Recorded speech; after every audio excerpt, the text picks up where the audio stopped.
Shekinah Americas weekly news റൗണ്ടപ്പിലേക്ക് സ്വാഗതം. ഞാൻ ജോളി ജോസ്. ഈ ആഴ്ചയിലെ പ്രധാന വാർത്തകളിലേക്ക്.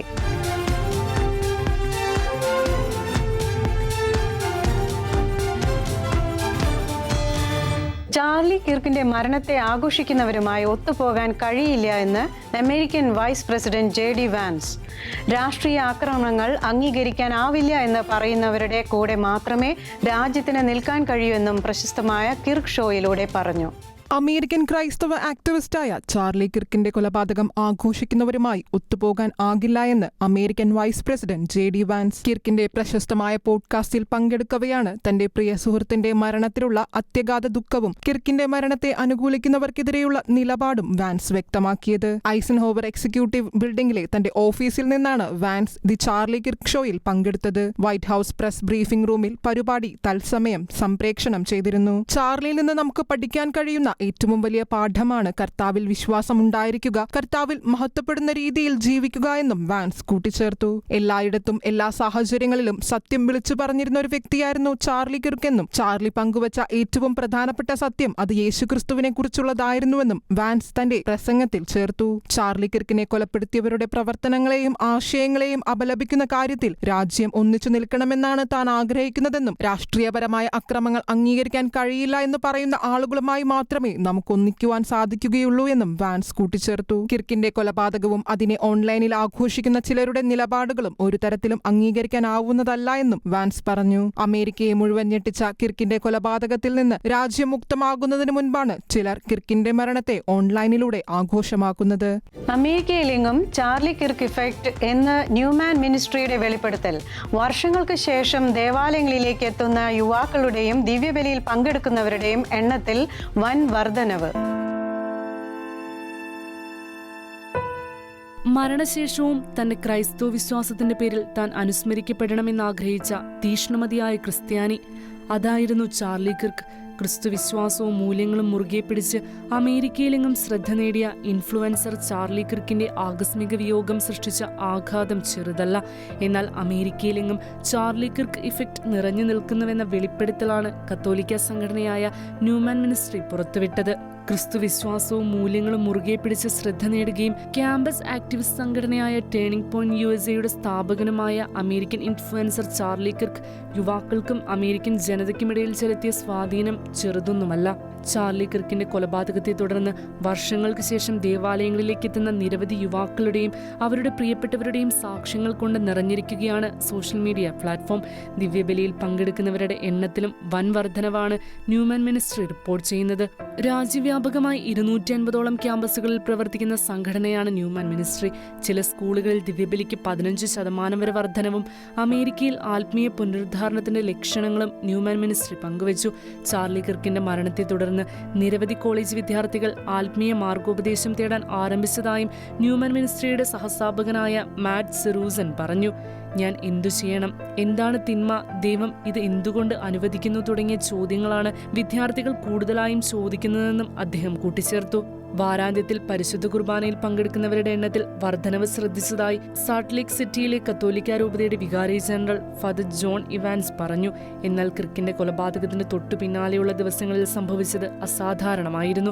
ജപമാല ചൊല്ലി വ്യത്യസ്ത പ്രാർത്ഥനകൾ നടത്തി ചാർലി കിർക്കിന്റെ സ്മരണയിൽ ആളുകൾ ഒത്തുകൂടിയ നിമിഷങ്ങൾക്കാണ് അമേരിക്കൻ തെരുവുകൾ സാക്ഷിയായത്. തന്റെ ഭർത്താവ് ചാർലി കിർക്ക് തുടങ്ങിവെച്ച ആത്മീയ മുന്നേറ്റം അദ്ദേഹത്തിന്റെ മരണശേഷം കൂടുതൽ ജ്വലിക്കുമെന്ന ഭാര്യ എറിക്ക കിർക്കിന്റെ വാക്കുകൾ വെക്കുന്ന ആത്മീയ ഉണർവിനാണ് അമേരിക്ക സാക്ഷ്യം വഹിക്കുന്നത്. പത്രോസിന്റെ പിൻഗാമി എന്ന നിലയിൽ വിശ്വാസത്തിൽ അനേകരുടെ പിതാവായി നിലകൊണ്ട് വിശ്വാസത്തിൽ മറ്റുള്ളവരെ ദൃഢപ്പെടുത്തുക എന്ന ദൗത്യത്തിനാണ് പരമ പ്രാധാന്യം നൽകുന്നതെന്ന് ലിയോ 14 പാപ്പ. സ്വവർഗ ബന്ധങ്ങളുടെ വിഷയത്തിൽ ആദ്യമായി നിലപാടറിയിച്ച് പാപ്പ.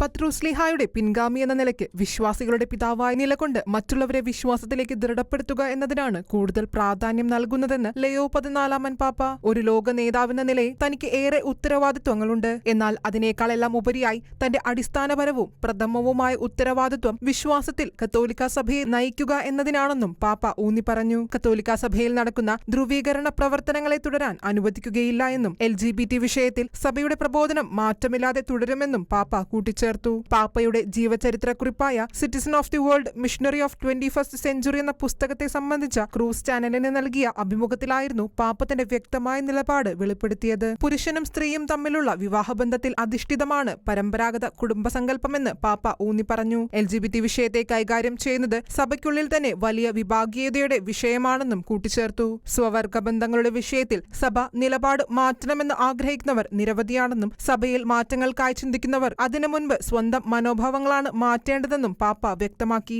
വിവാഹത്തെയും ലൈംഗികതയെയും സംബന്ധിച്ച സഭാ പഠനങ്ങൾ അടുത്ത കാലത്തൊന്നും മാറില്ലെന്നും പാപ്പ ഉറപ്പിച്ചു പറഞ്ഞു. വടക്കൻ യൂറോപ്പിൽ സ്വവർഗബന്ധങ്ങൾ അനുകൂലിക്കുന്ന തരത്തിൽ ആശീർവാദ ചടങ്ങുകൾ നടത്തുന്ന സഭാവിഭാഗങ്ങളുടെ നിലപാടിനെ പാപ്പ എതിർക്കുകയും ചെയ്തു. സഭ ഏതെങ്കിലും തരത്തിലുള്ള ഐഡന്റിറ്റിയുടെ അടിസ്ഥാനത്തിലല്ല ആരെയും സ്വാഗതം ചെയ്യുന്നതെന്നും എല്ലാവരും ക്ഷണിക്കപ്പെട്ടവരാണെന്നും പാപ്പ കൂട്ടിച്ചേർത്തു. ആർട്ടിഫിഷ്യൽ ഇന്റലിജൻസിന്റെ യുഗത്തിൽ വ്യാജ പ്രചാരണങ്ങളെക്കുറിച്ച് എല്ലാവരും ബോധവാന്മാരായിരിക്കണമെന്നും മനുഷ്യരുടെയും മനുഷ്യത്വത്തിന്റെയും മൂല്യം പൂർണ്ണമായും അവഗണിച്ചുകൊണ്ട് AI-യുടെ സാധ്യതകളിൽ നിക്ഷേപം നടത്തുന്ന അതിസമ്പന്നരെക്കുറിച്ച് താൻ ആശങ്കാകുലനാണെന്നും ആരും ഇതിനെതിരെ പ്രതികരിച്ചില്ലെങ്കിൽ ഒരുപക്ഷെ നമ്മളും ഇതിന്റെ ഇരകളായി മാറാമെന്നും പാപ്പ പറഞ്ഞു. ആർക്കും വിശ്വാസ സത്യങ്ങളെക്കുറിച്ച് സംശയങ്ങൾ ദൂരീകരിക്കാൻ ഉപകാരപ്പെടുന്ന AI പോപ്പിനെ നിർമ്മിക്കുന്നതിന്റെ അനുവാദത്തിനായി തന്നെ സമീപിച്ചവരോട് ഒരിക്കലും അത് അനുവദിക്കാൻ കഴിയില്ല എന്നായിരുന്നു ലയോ പാപ്പയുടെ മറുപടി. ഒരു അവതാറായി പ്രതിനിധീകരിക്കപ്പെടേണ്ട ഒന്നല്ല മാർപ്പാപ്പയുടെ പദവിയെന്നും പാപ്പ പറഞ്ഞു. മയക്കുമരുന്ന് കേസുമായി ബന്ധമുള്ള ഇന്ത്യൻ ബിസിനസ്സുകാർക്കും അവരുടെ കുടുംബാംഗങ്ങൾക്കുമുള്ള വിസ നിഷേധിച്ച് അമേരിക്ക. ഡൽഹിയിലെ അമേരിക്കൻ എംബസിയാണ് ഇക്കാര്യം അറിയിച്ചത്. മയക്കുമരുന്ന് മാഫിയക്കെതിരെയുള്ള അമേരിക്കയുടെ നടപടിയോട് സഹകരിച്ച ഇന്ത്യൻ സർക്കാരിന് എംബസി നന്ദി അറിയിക്കുകയും ചെയ്തു. അമേരിക്കയിൽ വൻതോതിൽ ഉൽപ്പാദിപ്പിക്കുന്ന മയക്കുമരുന്നാണ് ഫെന്റനൈൽ. ഇതിൽ 1 മില്ലിഗ്രാം ഉപയോഗിച്ചാലും ഓവർഡോസായി കണക്കാക്കപ്പെടും. ചൈനയാണ് ഫെന്റനൈൽ കടത്തിന്റെ പ്രധാന ഉറവിടമായി കണക്കാക്കുന്നത്. ഫെബ്രുവരി 1 American president Donald Trump China, Canada, Mexico എന്നിവിടങ്ങളിൽ നിന്നുള്ള ഉൽപ്പന്നങ്ങൾക്ക് അധിക തീരുവ ഏർപ്പെടുത്തി ഫെന്റനൈലിന്റെ അമേരിക്കയിലേക്കുള്ള വ്യാപനം തടയാൻ ശ്രമിച്ചിരുന്നു. ഇതിന്റെ ഓവർഡോസുമായി ബന്ധപ്പെട്ട് 2024 മാത്രം അമേരിക്കയിൽ 48,000 മരണങ്ങളാണ് സംഭവിച്ചിട്ടുള്ളത്. അതിനാൽ രാജ്യവ്യാപക മയക്കുമരുന്ന് മാഫിയയുമായി ബന്ധമുള്ള ആളുകൾക്ക് അമേരിക്കയിലേക്കുള്ള പ്രവേശനം രാജ്യം കർശനമായി നിരോധിച്ചിരിക്കുകയാണ്. വിസ റദ്ദാക്കിയതിന്റെ അടിസ്ഥാനത്തിൽ പിന്നീട് വന്നിട്ടുള്ള അപേക്ഷകളും തള്ളി. അമേരിക്ക പുറത്തിറക്കിയ പ്രസ്താവനയിൽ ആരുടെയും പേര് പരാമർശിച്ചിട്ടില്ല. മയക്കുമരുന്ന് കടത്തിൽ ശക്തമായ പ്രതിഷേധമാണ് അമേരിക്ക രേഖപ്പെടുത്തിയിരിക്കുന്നത്. നിയമവിരുദ്ധ ഉൽപാദനത്തിലും കടത്തിലും വ്യക്തികൾക്ക് പുറമെ അതുമായി ബന്ധപ്പെട്ട സംഘടനകൾക്കും വിസ നിഷേധിക്കുമെന്നും എംബസി വ്യക്തമാക്കി. ലോകം നേരിടുന്ന പൊതുവായ ഒരു വെല്ലുവിളിയാണിതെന്നും ഇതിനെ ഒരുമിച്ച് നിന്ന് ചെറുത്തു പോരാടണമെന്നും എംബസി അറിയിച്ചു. ഇസ്രായേൽ പ്രധാനമന്ത്രി ബെഞ്ചമിൻ നെതന്യാഹുവും അമേരിക്കൻ പ്രസിഡന്റ് ഡൊണാൾഡ് ട്രംപും കൂടിക്കാഴ്ച നടത്തും. ഈ മാസം അവസാനം വൈറ്റ് ഹൗസിലാണ് കൂടിക്കാഴ്ച നടക്കുക. ജെറുസലേമിൽ വെച്ച് നടത്തിയ വാർത്താ സമ്മേളനത്തിൽ നെതന്യാഹു തന്നെയാണ് ഇക്കാര്യം വെളിപ്പെടുത്തിയത്. ഈ മാസം അവസാനം വൈറ്റ് ഹൌസിൽ കൂടിക്കാഴ്ച നടത്താൻ US പ്രസിഡന്റ് ഡൊണാൾഡ് ട്രംപ് തന്നെ ക്ഷണിച്ചതായി ഇസ്രായേൽ പ്രധാനമന്ത്രി ബെഞ്ചമിൻ നെതന്യാഹു പറഞ്ഞു. ഗാസയിൽ ഇസ്രായേൽ കരയാക്രമണം തുടങ്ങിയതിന് പിന്നാലെയാണ് കൂടിക്കാഴ്ച. സെപ്റ്റംബർ 29-നാണ് നെതന്യാഹുവിന്റെ US സന്ദർശനം. അന്ന് തന്നെ ട്രംപുമായുള്ള കൂടിക്കാഴ്ചയുണ്ടാവുമെന്നാണ് പ്രതീക്ഷിക്കുന്നത്. ന്യൂയോർക്കിൽ നടക്കുന്ന UN പൊതുസഭയെയും നെതന്യാഹു അഭിസംബോധന ചെയ്യും. ജെറുസലേമിൽ വെച്ച് നടന്ന പത്രസമ്മേളനത്തിലാണ് നെതന്യാഹു ട്രംപുമായുള്ള കൂടിക്കാഴ്ചയെക്കുറിച്ച് വെളിപ്പെടുത്തിയത്. തിങ്കളാഴ്ച ഒരു ഫോൺ കോളിനിടെയാണ് തനിക്ക് ക്ഷണം ലഭിച്ചതെന്നും നെതന്യാഹു പറഞ്ഞു. സെപ്റ്റംബർ 9 ഖത്തറിൽ ഹമാസ് നേതാക്കൾക്കെതിരെ ഇസ്രായേൽ നടത്തിയ ആക്രമണത്തിന് ശേഷം ട്രംപുമായി നിരവധി സംഭാഷണങ്ങൾ നടത്തിയിട്ടുണ്ടെന്നും അവയെല്ലാം നല്ലതായിരുന്നുവെന്നും നെതന്യാഹു കൂട്ടിച്ചേർത്തു. ജനുവരിയിൽ ട്രംപ് അധികാരം ഏറ്റെടുത്തതിനു ശേഷം വൈറ്റ് ഹൌസിൽ നേതാക്കൾ തമ്മിലുള്ള 4ാമത്തെ കൂടിക്കാഴ്ചയാണിത്. ഗാസ സിറ്റിയിൽ ഇസ്രായേൽ നടത്തുന്ന ആക്രമണത്തിന് US പിന്തുണ നൽകുന്ന സാഹചര്യത്തിലാണ് സുപ്രധാന കൂടിക്കാഴ്ച. ചൊവ്വാഴ്ച പുലർച്ചെ US state secretary Marco Rubio ഇസ്രായേലിൽ നിന്ന് ഖത്തറിലേക്ക് പറന്നതോടെയാണ് ആക്രമണം ആരംഭിച്ചത്. ട്രംപിനെ ആക്രമണത്തെക്കുറിച്ച് അറിയിച്ചിരുന്നോ എന്ന ചോദ്യത്തിന് ആക്രമണത്തിന് ഇസ്രായേൽ മാത്രമാണ് ഉത്തരവാദിയെന്നുള്ള തന്റെ പ്രസ്താവന നെതന്യാഹു ആവർത്തിച്ചു. അതേസമയം ഗാസ നഗരത്തിൽ സൈന്യം പ്രവർത്തിക്കുമ്പോൾ ബന്ദികളെ ദ്രോഹിക്കുന്നതിനെതിരെ നെതന്യാഹു ഹമാസിന് മുന്നറിയിപ്പും നൽകി. ചരിത്ര പ്രധാനമായ തീരുമാനവുമായി പാപ്പ അംഗവൈകല്യമുള്ളവരെ വത്തിക്കാനിലെ വിവിധ ജോലി തസ്തികകളിലേക്ക് എടുക്കുവാനുള്ള തീരുമാനത്തിന് പാപ്പ ലിയോ 14 അംഗീകാരം നൽകി. കർദിനാൾ സെക്രട്ടറി ഓഫ് സ്റ്റേറ്റായി സേവനം ചെയ്യുന്ന കർദിനാൾ പിയേട്രോ പരോളിനടങ്ങുന്ന ഒരു വേദിയിൽ വെച്ചാണ് പാപ്പ ശാരീരിക വൈകല്യമുള്ളവരെയും വത്തിക്കാനിൽ ജോലി തസ്തികകളിലേക്ക് എടുക്കുന്നതിനുള്ള അംഗീകാരം നൽകിയത്.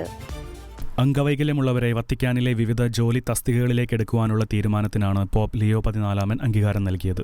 കർദിനാൾ സെക്രട്ടറി ഓഫ് സ്റ്റേറ്റായി സേവനം ചെയ്യുന്ന കർദിനാൾ പിയാട്രോ പരോളിനടങ്ങുന്ന ഒരു വേദിയിൽ വെച്ചാണ് പാപ്പ ശാരീരിക വൈകല്യമുള്ളവരെയും വത്തിക്കാനിൽ ജോലി തസ്തികകളിലേക്ക് എടുക്കുന്നതിനുള്ള അംഗീകാരം നൽകിയത്. ഇതുവഴി വത്തിക്കാനിലെ ഒട്ടുമിക്ക മേഖലകളിലും ശാരീരിക വൈകല്യമുള്ളവരുടെ സാന്നിധ്യം ഉണ്ടാകുമെന്ന് പ്രതീക്ഷിക്കുന്നു.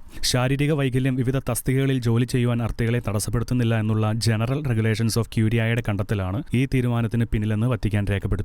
2025 ഓഗസ്റ്റ് 4-നാണ് വത്തിക്കാൻ ഈ നിയമം നടപ്പിൽ വരുത്തിയത്. അതേസമയം ഭിന്നശേഷിക്കാരായ കുഞ്ഞുങ്ങളെ പരിപാലിക്കുന്ന മാതാപിതാക്കൾക്ക് മാസത്തിൽ 3 ദിവസം ശമ്പളം ലഭിക്കുന്ന അവധി ദിനങ്ങളും പാപ്പ നടപ്പിലാക്കിയിരുന്നു. തുല്യതയും നീതിയും മനുഷ്യമഹത്വം ഉറപ്പാക്കുന്നതിനു വേണ്ടിയുള്ള മറ്റു തീരുമാനങ്ങളും പാപ്പ എടുത്തിരുന്നു. വത്തിക്കാനിൽ US അംബാസിഡറായി നിയമനം ഏറ്റെടുത്ത ബ്രിയാൻ ബുർജ് പോപ്പ് ലിയോ 14 കൂടിക്കാഴ്ച നടത്തി. ഈ കഴിഞ്ഞ സെപ്റ്റംബർ 13-നാണ് US പ്രസിഡന്റ് ഡൊണാൾഡ് ട്രംപ് ഒപ്പുവെച്ച നിയമന പത്രിക പാപ്പായ്ക്ക് കൈമാറിയത്. കൂടിക്കാഴ്ചയിൽ തന്റെ കുടുംബവുമായി എത്തിച്ചേർന്ന ബ്രിയാൻ ബുർജ് പാപ്പായുടെ 70ാം പിറന്നാളിനോടനുബന്ധിച്ചുള്ള ആഘോഷങ്ങളിലും പങ്കുചേർന്നു. 2025 സെപ്റ്റംബർ 13-നാണ് ബ്രിയാൻ ബുർജ് US അംബാസഡറായി വത്തിക്കാനിൽ നിയമനമേറ്റെടുത്തത്. US പ്രസിഡന്റ് ഡൊണാൾഡ് ട്രംപ് ഒപ്പിട്ട നിയമന പത്രിക പാപ്പയ്ക്ക് കൈമാറിക്കൊണ്ടുള്ള കൂടിക്കാഴ്ചയ്ക്കും ഈ നിയമനം വേദിയായി. വളരെ സൗഹാർദ്ദപരമായ കൂടിക്കാഴ്ചയെന്നാണ് ബ്രിയാൻ പാപ്പയുമൊത്തുള്ള സംഭാഷണത്തെ അഭിപ്രായപ്പെട്ടത്. തന്റെ ഭാര്യയും മക്കളുടെ മക്കളും അടങ്ങുന്ന കുടുംബവുമായി വന്നെത്തിയ ബ്രിയാൻ പോപ്പ് ലിയോ 14 70ാമത്തെ ബർത്ത്ഡേ ആഘോഷത്തിൽ പങ്കുചേരുകയും സ്വയം നിർമ്മിച്ച ബർത്ത്ഡേ കാർഡ് സമ്മാനമായി നൽകുകയും ചെയ്തിരുന്നു. രണ്ടാമതും US പ്രസിഡന്റ് ആകുന്നതിന് മുൻപ് തന്നെ 2024 ഡിസംബറിൽ വത്തിക്കാൻ അംബാസഡറായി ബ്രിയാൻ ബുർജിനെ ഡൊണാൾഡ് ട്രംപ് നിയമിതനാക്കിയിരുന്നു. US-ലെ പ്രമുഖ സംഘടനയായ കാത്തലിക് വോട്ടിന്റെ കോഫൗണ്ടറായും പ്രസിഡന്റായും സേവനമനുഷ്ഠിച്ചിരുന്ന ബ്രിയാൻ ട്രംപിന്റെ ഇലക്ഷൻ സമയത്ത് വളരെ പ്രവർത്തനങ്ങൾ ചെയ്തിട്ടുണ്ട്. ബ്രിയാന്റെ സന്നദ്ധ സേവനങ്ങൾക്ക് പ്രതിഫലമായിട്ടാണ് ഡൊണാൾഡ് ട്രംപിന്റെ ഈ നിയമനമെന്ന് പറയപ്പെടുന്നു. ശാസ്ത്രത്തിന് വിശദീകരിക്കാൻ സാധിക്കാത്ത അത്ഭുത പ്രതിഭാസത്തിന് വീണ്ടും സാക്ഷിയായി നേപ്പിൾസ്. 3-ാം നൂറ്റാണ്ടിൽ രക്തസാക്ഷിത്വം വരിച്ച വിശുദ്ധ ജാനിയൂരിസിന്റെ തിരുനാൾ ദിനമായ സെപ്റ്റംബർ 19-ന് വിശുദ്ധന്റെ തിരുശേഷിപ്പായി സൂക്ഷിച്ചിരുന്ന കട്ടപിടിച്ച രക്തം ദ്രാവക രൂപത്തിലായി. നേപ്പിൾസ് ആർച്ച് ബിഷപ്പ് ഡൊമിനിക്കോ ബറ്റാഗ്ലിയാണ് അത്ഭുതം സംഭവിച്ച വിവരം തിരുകർമ്മ മധ്യേ അറിയിച്ചത്. 3-ാം നൂറ്റാണ്ടിൽ ഡയക്ലീഷ്യൻ ചക്രവർത്തിയുടെ കാലത്ത് രക്തസാക്ഷിത്വം വരിച്ച വിശുദ്ധനാണ് വിശുദ്ധ ജാനുവരിയസ്. നേപ്പിൾസിന്റെ മെത്രാനായിരുന്ന അദ്ദേഹം ക്രിസ്തു വിശ്വാസത്തെ പ്രതി ശിരച്ഛേദം ചെയ്യപ്പെടുകയായിരുന്നു. വിശുദ്ധന്റെ രക്തം യൂസേബി എന്ന സ്ത്രീയാണ് കുപ്പിയിൽ ശേഖരിച്ചത്. പിന്നീട് അത് തിരുശേഷിപ്പായി റോയൽ ചാപ്പലിൽ സൂക്ഷിക്കുകയായിരുന്നു. വിശുദ്ധന്റെ തിരുനാളായ സെപ്റ്റംബർ 19-ന് അർപ്പിക്കപ്പെട്ട പരിശുദ്ധ കുർബാന മതിയാണ് കട്ടപിടിച്ച രക്തം ദ്രാവക രൂപത്തിലായത്. അസംഷൻ ഓഫ് മേരി കത്തീഡ്രലിൽ തിരുകർമ്മങ്ങൾക്കായി തടിച്ചുകൂടിയ വിശ്വാസികൾക്ക് നേരെ തിരുശേഷിപ്പ് സൂക്ഷിച്ചിരുന്ന പേടകം ഉയർത്തിക്കാണിച്ചാണ് മുഖ്യകാർമ്മികനായ നേപ്പിൾസ് ആർച്ച് ബിഷപ്പ് കർദിനാൾ ഡൊമിനിക്കോ ബറ്റാഗ്ലിയ അത്ഭുത പ്രതിഭാസം വീണ്ടും ആവർത്തിച്ചതായി പ്രഖ്യാപിച്ചത്. രാവിലെ 10:07-ന് അത്ഭുതം സംഭവിച്ചതായി ചർച്ച് ഓഫ് നേപ്പിൾസ് എന്ന ഔദ്യോഗിക വെബ്സൈറ്റിൽ സ്ഥിരീകരിച്ചു. വെള്ളത്തുണി വീശിക്കൊണ്ട് അത്ഭുത പ്രതിഭാസത്തിന്റെ ആവർത്തനം പ്രഖ്യാപിക്കപ്പെട്ടു. വർഷത്തിൽ 3 പ്രാവശ്യമാണ് പ്രസ്തുത അത്ഭുതം സംഭവിക്കാറുള്ളത്. വിശുദ്ധന്റെ തിരുനാൾ ദിനമായ സെപ്റ്റംബർ 19, മെയ് മാസത്തിലെ ആദ്യ ഞായറിന് മുൻപുള്ള ശനിയാഴ്ച, ഡിസംബർ 16 എന്നിവയാണ് ആ ദിനങ്ങൾ. 2015 മാർച്ചിൽ ഫ്രാൻസിസ് പാപ്പ ഇവിടം സന്ദർശിച്ചപ്പോൾ രക്തക്കട്ടയുടെ പകുതി ഭാഗം ദ്രാവകമായി മാറിയതും വലിയ വാർത്തയായിരുന്നു.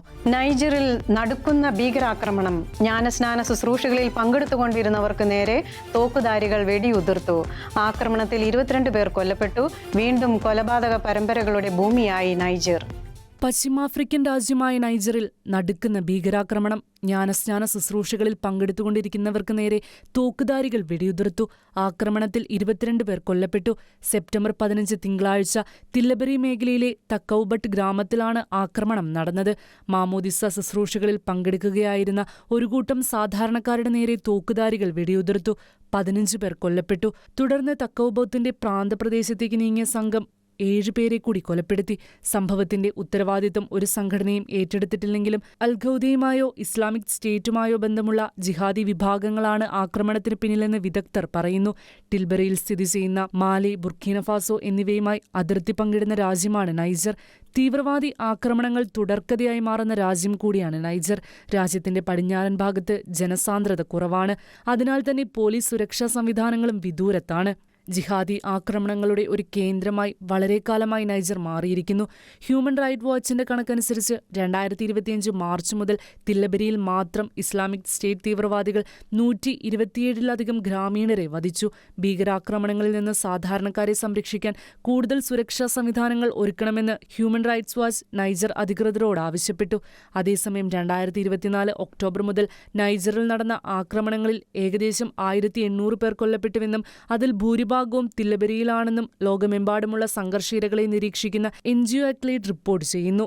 നടക്കുന്നത് വംശഹത്യയല്ല, ഹമാസ് ഉന്മൂലനമാണെന്ന് ഇസ്രായേൽ. ആശുപത്രികൾക്കുള്ളിലെ തുരങ്കങ്ങളിൽ ഒളിച്ചിരിക്കുന്ന ഭീകരരെ പൂർണ്ണമായും ഇല്ലാതാക്കുമെന്നും കെട്ടിടങ്ങൾ കിളച്ചുമറിക്കുന്നത് ഹമാസിന്റെ അണ്ടർഗ്രൗണ്ട് മെട്രോ തകർക്കാൻ ആണെന്നും ഇസ്രായേൽ. ഗസ സിറ്റിയിലേക്ക് ഇസ്രായേൽ കരാക്രമണം തുടങ്ങിയപ്പോൾ മരണത്തിന്റെയും ദുരന്തത്തിന്റെയും വാർത്തയാണ് എവിടെ നിന്നും ഉയരുന്നത്. 5 ലക്ഷത്തിലധികം പാലസ്തീനികൾ ഗസ സിറ്റിയിൽ നിന്നും ഗസ മുനമ്പിലെ മറ്റ് പ്രദേശങ്ങളിലേക്ക് പലായനം ചെയ്തതായി IDF തന്നെ അറിയിച്ചിട്ടുണ്ട്.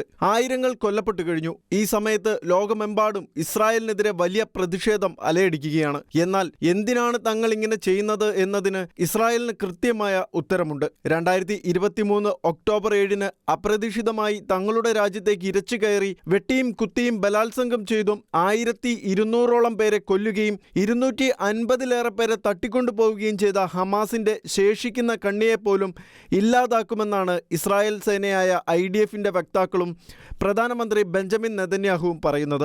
അതിനാണ് ഗസയിലെ ജനങ്ങളെ ഒരു വശത്തേക്ക് മാറ്റിയുള്ള തിരച്ചിൽ നടത്തുന്നത്. ഗസയിൽ ജനങ്ങൾക്കിടയിൽ നിന്നും ഒളിയുദ്ധം നടത്തുന്ന ഹമാസ് ഭീകരരെ പിടികൂടുകയെന്നത് പ്രയാസമേറിയതാണെന്ന് നേരത്തെ ഇസ്രായേൽ പ്രതിരോധ മന്ത്രി കാറ്റ്സ് പറഞ്ഞിരുന്നു. സ്ത്രീകളെയും കുട്ടികളെയും മനുഷ്യകവചമാക്കി അവർക്കിടയിലാണ് ഹമാസ് പ്രവർത്തിക്കുന്നത്. തുറന്ന ജയിൽ എന്നൊക്കെ ഗസയെ വിശേഷിപ്പിക്കാറുണ്ട് എങ്കിലും ആ പ്രദേശത്താണ് അവർ വലിയ വാഹനങ്ങൾക്ക് പോലും നിഷ്പ്രയാസം കടന്നുപോകാവുന്ന തരത്തിൽ തുരങ്കങ്ങൾ ഉണ്ടാക്കിയത്. ഈ അധോലോക നഗരമാണ് ഹമാസിന്റെ ശക്തി. ഗസയിലെ മിക്ക സ്കൂളുകളുടെയും ആശുപത്രികളുടെയും എന്തിന് വീടുകളുടെ അടിയിൽ പോലും തുരങ്കമാണ് ഉള്ളത്. ഈ തുരങ്കങ്ങളിലാണ് അവശേഷിക്കുന്ന 50ഓളം ബന്ദികളെയും സൂക്ഷിച്ചിരിക്കുന്നതെന്നാണ് അറിയുന്നത്. അതുകൊണ്ട് തന്നെ ഈ ഭീകരവേട്ടയ്ക്ക് ഓരോ വീടും ഓരോ ആശുപത്രിയും കിളച്ചുമറിച്ച് പരിശോധിക്കേണ്ടതുണ്ടെന്നാണ് ഇസ്രായേലിന്റെ പക്ഷം. അതിനാണ് ഗസയിലെ ജനങ്ങളെ ഒരു ഭാഗത്തേക്ക് മാറ്റി മറുഭാഗം പരിശോധിക്കുന്നതെന്നാണ് ഇസ്രായേൽ പറയുന്നത്. ഹമാസ് ഗസയിലുടനീളം നിർമ്മിച്ച 1300ഓളം തുരങ്കങ്ങളിൽ 1000ഓളം തുരങ്കങ്ങൾ ഇസ്രായേൽ തകർത്തു കഴിഞ്ഞു. ഗസയുടെ പ്രാന്തപ്രദേശങ്ങൾ ഇസ്രായേൽ പിടിച്ചെടുത്തു കഴിഞ്ഞു. ഇപ്പോൾ വെറും 25 കിലോമീറ്റർ നീളവും 20 കിലോമീറ്റർ വീതിയുമുള്ള അൽമവാസി ദേർ അൽ ബാല ഭാഗത്തേക്ക് ഗസ നിവാസികളെ മാറ്റിയിട്ടുണ്ട്. ഇവിടെയാണ് 15 ലക്ഷം പേർ കഴിയുന്നത്. യുദ്ധത്തിന് ശേഷം ഒരു ടെന്റ് സിറ്റിയായി ഈ മേഖല മാറിയിരിക്കുകയാണ്. ബാക്കിയുള്ള ഗസാക്കാർ ഖാൻ യൂനസിലാണ്. 1 ലക്ഷത്തോളം പേരാണ് ഇവിടെ ജീവിക്കുന്നത്. ഇപ്പോൾ ഗസയിൽ നിന്ന് ഖാൻ യൂനസിലേക്ക് വലിയ തോതിലുള്ള പലായനമാണ് നടക്കുന്നത്. തങ്ങളുടെ ജനതയുടെ സുരക്ഷയ്ക്ക് വേണ്ടി മറ്റൊന്നും നോക്കേണ്ടതില്ല എന്നാണ് ഇസ്രായേലിന്റെ നിലപാട്. കെട്ടിടങ്ങൾക്ക് നേരെ ഇസ്രായേൽ വെറുതെ റാൻഡമായി ബോംബ് ചെയ്യുകയല്ല, അവിടെ ഭീകരരുണ്ട് എന്ന് കണ്ടിട്ട് ആക്രമിക്കുകയാണ് ചെയ്യുന്നത്. ഇപ്പോൾ ഹമാസ് കേന്ദ്രമെന്ന് സംശയിക്കുന്ന ഓരോയിടത്തും ഇസ്രായേൽ ആക്രമിക്കുകയാണ്. 10,000ഓളം ഇസ്രായേൽ സൈനികർ ഗസയ്ക്കകത്തേക്ക് കടന്നു. ശക്തമായ വ്യോമാക്രമണത്തിൽ നിരവധി പേർ കൊല്ലപ്പെട്ടിട്ടുണ്ട്. 5 ലക്ഷത്തിലധികം പാലസ്തീനികൾ ഗസ സിറ്റിയിൽ നിന്നും ഗസ മുനമ്പിലെ മറ്റു പ്രദേശങ്ങളിലേക്ക് പലായനം ചെയ്തതായി IDF തന്നെ അറിയിക്കുകയും ചെയ്തു. പലായനം ചെയ്യുന്നവരുടെ എണ്ണത്തിൽ വലിയ വർധനവാണുള്ളത്. അൽ ഷിഫ, അൽ അഖ്ലി, അൽ റാൻഡിസി തുടങ്ങിയ ആശുപത്രികൾക്ക് സമീപം കഴിഞ്ഞ ദിവസം മിസൈൽ ആക്രമണം ഉണ്ടായിരുന്നു. അൽ ഷിഫയ്ക്ക് പുറത്ത് 15 പേരും അൽ അഖ്ലിക്ക് സമീപം 4 പേരുമാണ് അക്രമത്തിൽ കൊല്ലപ്പെട്ടത്. അന്താരാഷ്ട്ര തലത്തിൽ രൂക്ഷ വിമർശനമുണ്ടാകുമ്പോഴും ഹമാസിനെ പൂർണ്ണമായി തുരത്തുക എന്നതാണ് ലക്ഷ്യമെന്നും അതിനുവേണ്ടി ഏതറ്റം വരെയും പോകുമെന്നും ആവർത്തിക്കുകയാണ് ബെഞ്ചമിൻ നെതന്യാഹു. ഇസ്രായേലിനെതിരെ അന്താരാഷ്ട്ര സമൂഹം ഒന്നിക്കണമെന്ന് UN secretary general Antonio Guterres അഭ്യർത്ഥിച്ചിരുന്നു. ചൈനയും ജർമ്മനിയും വിയോജിപ്പ് പരസ്യമാക്കിയിട്ടുണ്ട്. പക്ഷേ ഇസ്രായേൽ ഒരു രീതിയിലും വഴങ്ങുന്നില്ല. വീണ്ടും ഒരു ഒക്ടോബർ 7 ആവർത്തിക്കാൻ അനുവദിക്കില്ല എന്നും ഹമാസിനെ പൂർണ്ണമായും ഇല്ലാതാക്കിയിട്ടേ യുദ്ധം അവസാനിപ്പിക്കൂ എന്നുമാണ് ഇസ്രായേലിന്റെ നിലപാട്. ഷെക്കിൻ അമേരിക്കാസ് വീക്ക്ലി ന്യൂസ് റൗണ്ടപ്പ് ഇവിടെ പൂർണ്ണമാകുന്നു. കൂടുതൽ വാർത്തകളുമായി അടുത്ത ആഴ്ച വീണ്ടും കാണാം.